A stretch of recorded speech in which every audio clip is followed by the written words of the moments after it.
অনেক ভালো লাগতেছে। মাত্র 120 টাকার বিনিময়ে চাকরি পাইলাম। আর আমার আপু একজন কৃষক। আগে শুনতাম যে পুলিশের চাকরির জন্য নাকি 12-13 লাখ টাকা ঘুষ দিতে হয়, কিন্তু এখন আমি নিজে চাকরি করতে এসে দেখলাম যে 120 টাকার বিনিময়ে আমি পুলিশের চাকরি পেয়েছি। আলহামদুলিল্লাহ অনেক খুশি আমি এই চাকরি পেয়ে, এবং এই চাকরি যথাযথ মর্যাদা আমি অর্জন করতে পারি। আমি চাকরি 120 টাকার মতো আমি চাকরিটা পেয়েছি। আমার বাবা একজন রিক্সা চালক। ইনশাআল্লাহ মানে আমার বাবা অনেক খুশি হবে। আমার বাবা এখনো বাইরে আমার জন্য এখনো বসে আছে। ইনশাআল্লাহ আমি চেষ্টা করবো বাংলাদেশ পুলিশের একজন গর্বিত সদস্য হওয়ার জন্য। আমার বাবা একজন কৃষক। আমার বাবার ইচ্ছা ছিল খুব যে তার ছেলে একটা চাকরি করবে, সরকারি চাকরি করবে। আমি একাধিক মাঠ ঘুরছি, অনেক চেষ্টা করছি, অবশেষে সাকসেস হয়েছি। এর জন্য আর কি নিজের আবেগ কন্ট্রোল করতে পারি নাই।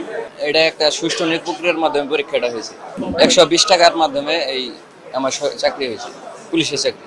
ওই যে আসলে ভাষায় প্রকাশ করার মতো না। রেজাল্ট পাওয়ার সাথে সাথে আমার বাবার কথা মনে হয়েছিল। আমার বাবার অনেক স্বপ্ন ছিল যে আমি একজন মানে দেশের জন্য কাজ করব।